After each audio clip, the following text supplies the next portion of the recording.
Béni sois-tu, Éternel. On va prendre ensemble encore, merci Seigneur, le texte de 1 Roi, le chapitre 17.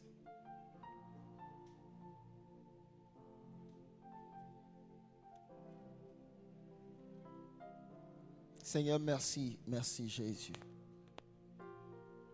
Merci Jésus. Merci Jésus. Merci Jésus. Il dit, celui qui aime la parole est béni. Ta chair n'aime pas toujours la parole, mais ton esprit aime entendre. Viens, viens. L'enfant qui prend toujours le lait, un jour se retrouve fort, grand. Ainsi est l'homme qui aime la parole. Au début, elle peut être faible spirituellement, mais la persévérance te donnera d'être fort. Amen. 1 Roi, le chapitre 17. Nous allons voir ces quelques points que nous avons commencé le dimanche prochain. Et on va prendre aussi Genèse chapitre 18 tout à l'heure.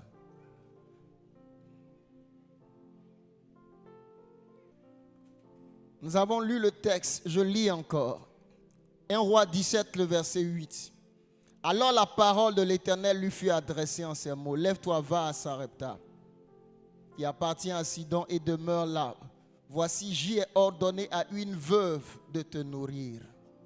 Il se leva et il alla à Sarepta. Et comme il arrivait à l'entrée de la ville, voici, il y avait une femme veuve qui ramassait du bois. Il l'appela et dit, va me chercher, je te prie, un peu d'eau dans un vase, afin que je boive. Et elle alla en chercher. Il l'appela de nouveau et dit, apporte-moi, je te prie, un morceau de pain dans ta main.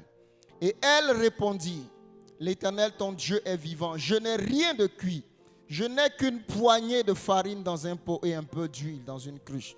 Et voici, je ramasse 2 morceaux de bois, puis je rentrerai et je préparerai cela pour moi et pour mon fils. Nous mangerons, après quoi nous mourrons. Élie lui dit, ne crains point, rentre, fais comme tu as dit, seulement prépare-moi d'abord avec cela un petit gâteau. Et tu me l'apporteras, tu en feras ensuite pour toi et pour ton fils. Car ainsi parle l'Éternel, le Dieu d'Israël. La farine qui est dans le pot ne manquera point et l'huile qui est dans la cruche ne diminuera point. Jusqu'au jour où l'Éternel fera tomber de la pluie sur la face du sol. Retenez très bien cela, ce verset-là. Et la Bible dit, elle alla et fit selon la parole d'Élie. Et pendant longtemps, elle eut de quoi à manger, et elle et sa famille aussi bien qu'Élie. La farine qui était dans le pot ne manqua point, et l'huile qui était dans la cruche ne diminua point. Selon la parole que l'Éternel avait prononcée par Élie. Bien-aimés, ensemble nous allons voir comment est-ce que cette femme, nous avons commencé cela le dimanche dernier, a vu l'accomplissement, la manifestation de la grâce de Dieu dans sa vie. La première des choses, c'est que la femme a été choisie par Dieu.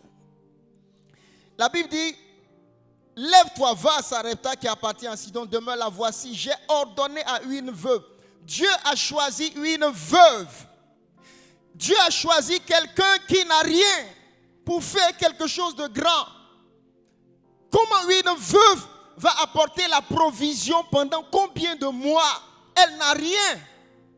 Mais certainement, Dieu n'a pas regardé au pot de la femme, mais Dieu a regardé au cœur de la femme. Écoute-moi bien. La femme n'avait pas grand chose, elle avait une poignée seulement de farine. Mais dans son cœur, Dieu a vu quelque chose qui dit, ma grâce visitera cette femme. Ma grâce va l'épargner de ce danger qui arrive. Que Dieu voie un cœur bon dans ta vie. Que Dieu voie dans ton âme et dans ton esprit quelque chose qui attire sa faveur vers toi. La Bible dit une chose. Elle répondit, ton Dieu est vivant, je n'ai rien de cuit, je n'ai qu'une poignée de farine dans un pot et un peu d'huile dans une cruche. Ah, Seigneur, La femme a eu une poignée et elle a un peu seulement.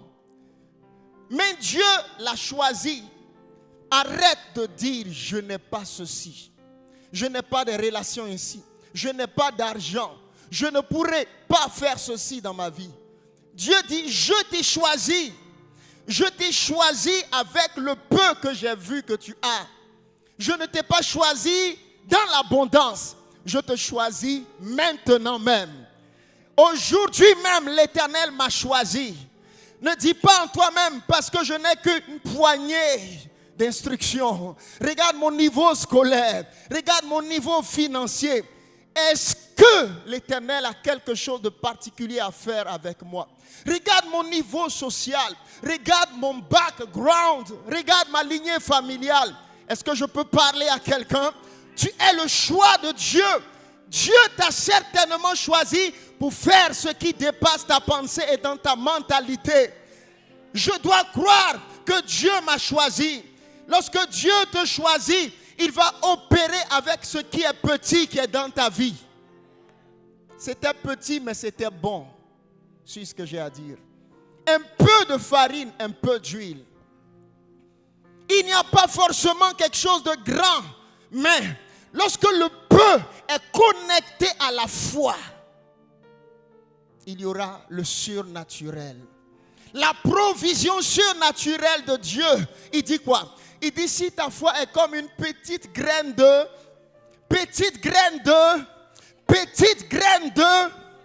oui, mes amis. La foi est plus importante que la substance. La foi amènera l'argent qui n'est pas là aujourd'hui. Je veux répéter cette phrase. Quelqu'un peut-il regarder sa vie? Dieu dit ne pleure pas. Ne pleure pas sur ce qui n'est pas là. Mais commence à croire et commence à désirer que l'Éternel me visite. Que l'Éternel me visite. La petite chose qui est en toi, le ciel certainement te visitera. J'aime la visitation de Dieu. Quand l'Éternel visite un homme, tu le regarderas aujourd'hui, il ressemble à rien.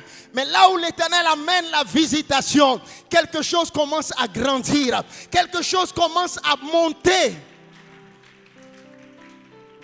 J'aime la visitation de l'Éternel. Car la visitation de Dieu donne une histoire. C'est la visitation de Dieu qui donne une histoire à l'orphelin. C'est la visitation de Dieu qui donne un témoignage à la femme qui était stérile. J'aime la visitation de l'Éternel.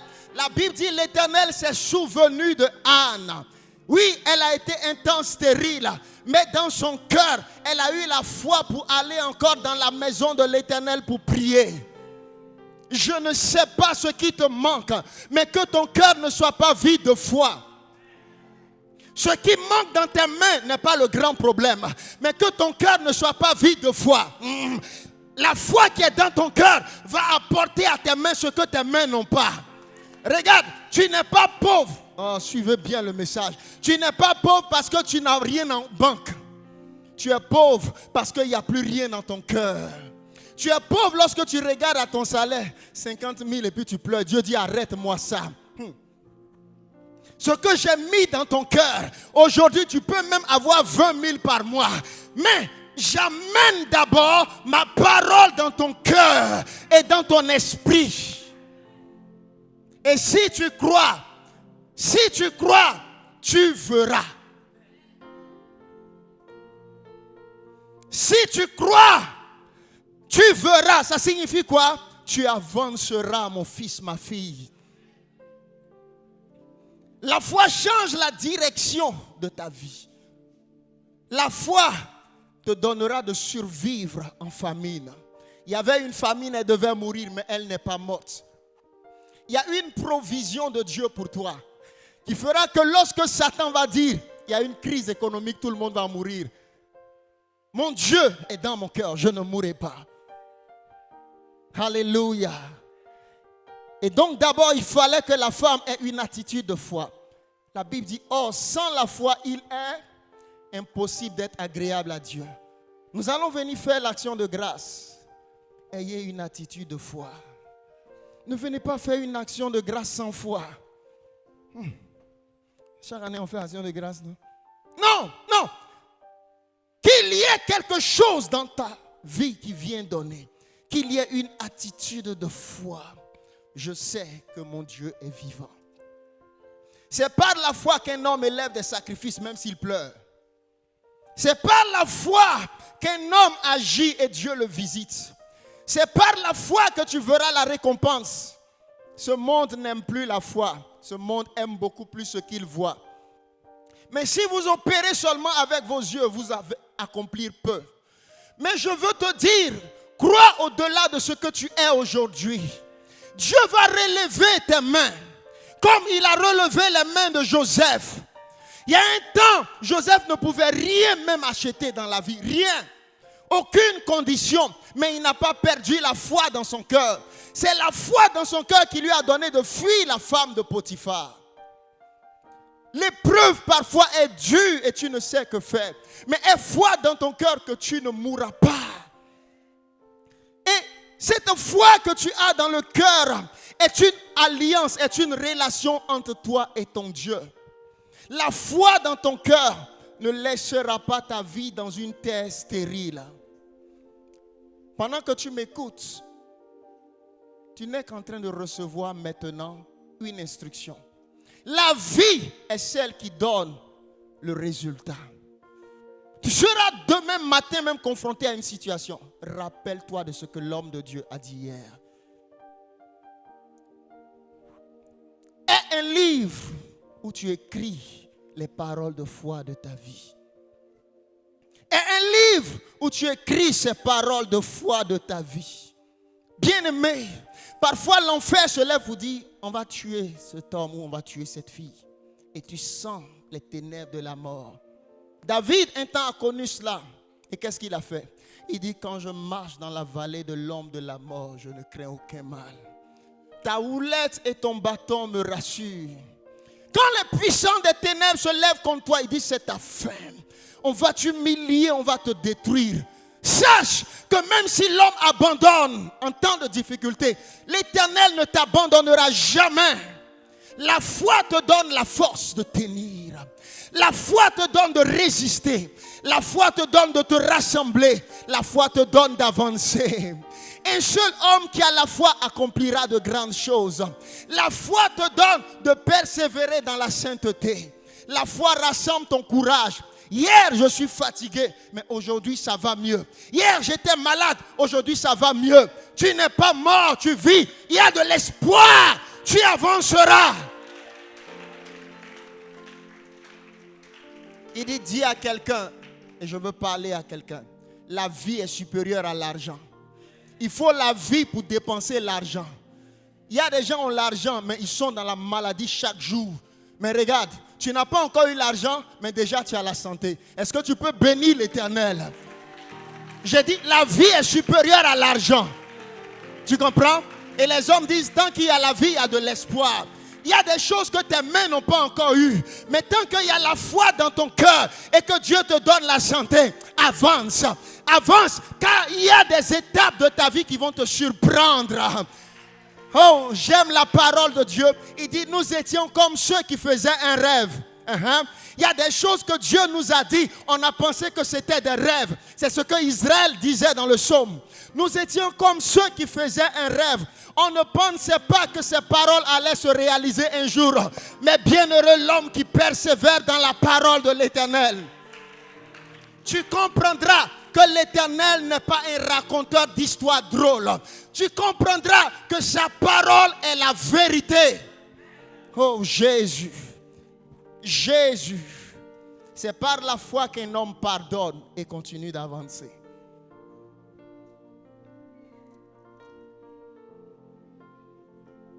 Que le sang de Jésus te lave et te purifie de tout péché. Je répète cette parole. Que le sang de Jésus te lave et te purifie de tout péché. Il est le Dieu qui te pardonne et qui te relève.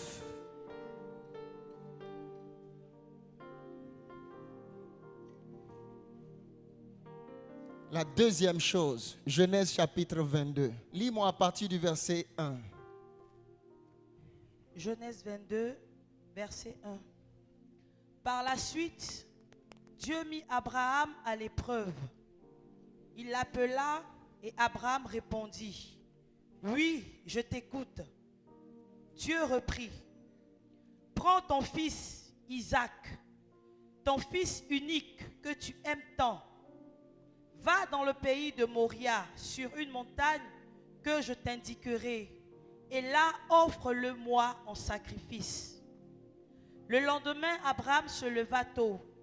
Il fendit les bois pour le sacrifice, sella son âne et se mit en route vers le lieu que Dieu lui avait indiqué.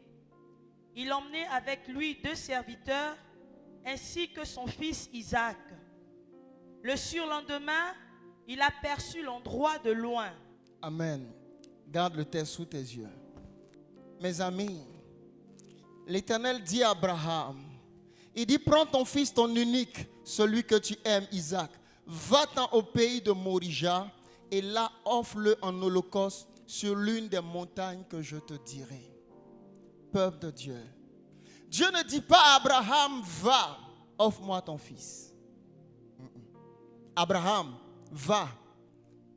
Tu offriras ton fils sur un endroit stratégique, sur une montagne. L'un des problèmes de beaucoup de chrétiens, pourquoi ils ne voient pas la main de Dieu, c'est que vos actions de grâce sont faites dans la vallée. Rien ne s'élève vers Dieu. Écoutez, vous allez comprendre. Je sais qu'actuellement vous ne comprenez pas. Vous savez une chose. Vous allez comprendre cela. Continue le texte. Tu vas lire. Lis-moi le verset 5. Il dit alors au serviteur, restez ici avec l'âne.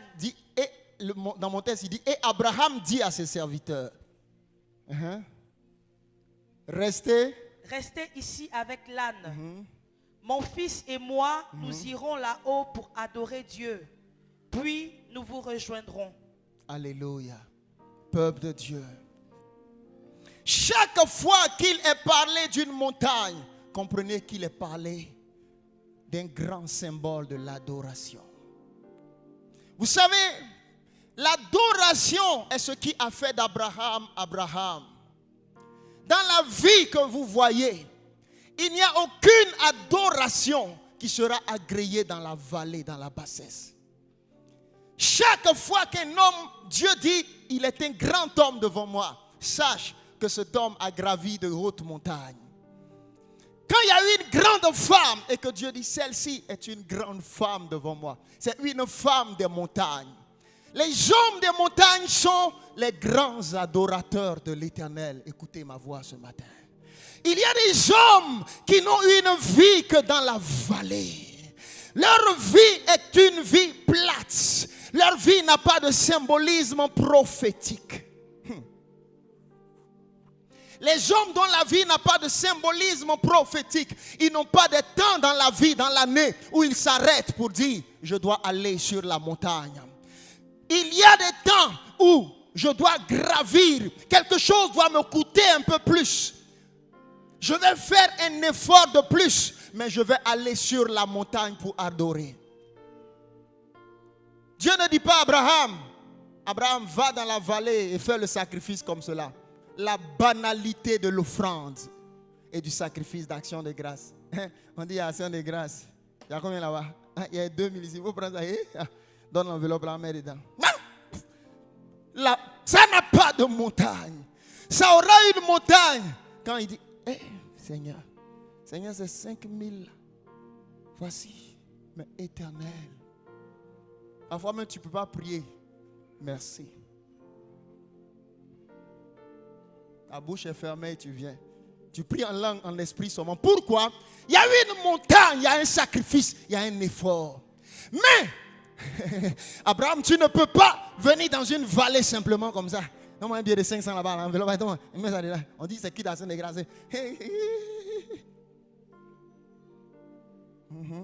Il dit, mon fils, un ange, regardez bien. Aucun ange ne peut bénir sans le parfum du sacrifice. Retenez cette phrase. C'est le mystère derrière lequel les gens ont des résultats et vous n'en avez pas. Tout homme qui sacrifie appelle un mouvement surnaturel des anges. Retenez cette phrase. Et c'est le sacrifice qui fait la grandeur de l'alliance des hommes. Pourquoi Israël ne peut jamais tomber? C'est à partir de ce texte-là. C'est ce texte qui soutient l'équilibre d'Abraham. Pourquoi je ne tomberai pas? Mon alliance de mon père. Regarde, il dit, regarde, certains, l'alliance de ton père est plus forte que toi. Ce qui fait que tu as une vie de prière, mais l'autel qui te réclame et qui te combat est plus forte que tes mains. L'autel qui te réclame a plus de sacrifices que toi, ta foi qui est en Dieu. Je vais répéter. Tu adores le vrai Dieu, mais ton sacrifice est plus faible que ton père qui adorait les idoles. Ton père, peut-être chaque année, il sacrifiait un mouton. Quelqu'un comprend ce que je dis? Ton père, peut-être chaque année, il sacrifiait un bœuf. Il le faisait à qui? À son Dieu. Tes ancêtres l'ont fait. Oui. Et toi est arrivé pour toi le temps où tu es en train d'adorer l'Éternel. Qu'est-ce que tu es en train de faire? Tu es en train de rebâtir les murailles qui ont été détruites par les autels des ancêtres. Et voici que tu n'as pas d'autel. Il n'y a pas de briques. Pourquoi? Parce que ton offrande est faite dans la vallée. Écoutez le mystère. Ma fille, je ne sais pas si tu comprends. Je vais reprendre. Parce que regarde, la montagne et l'autel sont deux symbolismes. Vous savez que les pierres de l'autel sont prises où? À la montagne. Ce sont les pierres des rochers. Et si l'offrande est faite dans la bassesse, ça signifie quoi? Ça n'a pas de valeur pour le cœur. Ça peut être simplement un débarras. Ça peut être simplement une présentation. Mais ça n'a aucune valeur comme étant un sacrifice. Dieu dit, écoute-moi bien. Ton alliance est tellement inférieure que ton adoration n'a pas dépassé l'adoration de l'idolâtrie de la maison de ton père. Est-ce que tu me comprends que tu es celle et celui que Dieu a choisi pour relever les murailles de la famille qui ont été détruites? Alors ne reste pas dans la vallée de la bassesse. Mes amis, parler c'est facile. Je sais ce que je vous dis. C'est le sacrifice du donner là. C'est ça qui est dur. La dîme est dure. La dîme. Quand tu sais que voici telle dépense et puis je dois enlever la dîme. Ça vous touche pas? Oui. Et ta chair te dit, Dieu comprend. Mais tu dis non. Mon adoration doit être toujours sur une montagne. Ça doit me coûter. Qui vous a trompé? Qui sont les prédicateurs qui vous blaguent, qui vous trompent? Écoutez, n'écoutez pas des gens pour aller en enfer. Même le fait que moi je vous prêche ne me sauve pas. Si je n'obéis pas à l'alliance du sacrifice, Dieu dit arrête de tromper les gens. Tu n'as pas d'autel d'adoration. Chacun doit avoir son autel. Un jour, écoutez-moi bien, un jour, une jeune fille, elle n'avait même pas trop une bonne vie. Et je priais pour elle et je dis, tu sais, quand je priais pour cette jeune fille, j'ai dit, je sentais un feu qui sortait de son cordon ombilical. Et j'ai demandé, et c'est alors qu'on m'a dit que sa mère est dangereuse dans les sacrifices et les autels. J'ai dit, hé, l'alliance de la mère de cette fille suit sa fille, malgré que même elle est encore dans le monde. Quelqu'un comprend ce que je dis? Plusieurs parmi vous, parfois le moment où Satan veut vous enlever la vie, c'est qu'il va crier. Une année, je me souviens ici, on était en phase d'un combat et je bénis le Seigneur pour l'instruction prophétique. Il dit c'est une offrande qui va traiter ce problème. Et effectivement, c'est ce qui a sauvé la vie et la personne n'est pas morte. Il y a des choses qui sont des guerres d'autel. Dieu ne te demandera pas ce que tu n'as pas. Mais peut-être même au moment où je vais finir de parler, peut-être Dieu va te donner même 10 000. Et pour toi, c'est beaucoup. Et Dieu dit, tu as entendu ce qu'on vient de dire. Ta chair va te dire, tu dis non, je ne mange pas. Et tu prends la première chose. Qu'est-ce que la femme dit? Il dit, va dans. Tu prends ton enveloppe, tu mets et tu fermes. Tu dis, ou bien tu dis, attends, donne à quelqu'un, attrape ça pour moi. Je ne veux pas, tu en dis, c'est quoi? Si je ne dois pas manger, que je ne mange pas. Ou bien si je vais prendre une banane. Pourquoi? Qu'est-ce que je suis en train de te dire? Je ne cherche pas tes biens. Je suis en train d'élever une montagne, un sacrifice d'action de grâce. Quelle est la valeur de ce qui est fait dans la vallée? Elle n'a pas de poids. Pour les enfants, c'est compréhensible. Mais pour les hommes qui s'attendent à une dimension de percée. Pour ces jeunes gens qui disent, je dois aller plus. Même Isaac dit, mon père, où est l'agneau pour le sacrifice? Et il porte cela sur son épaule.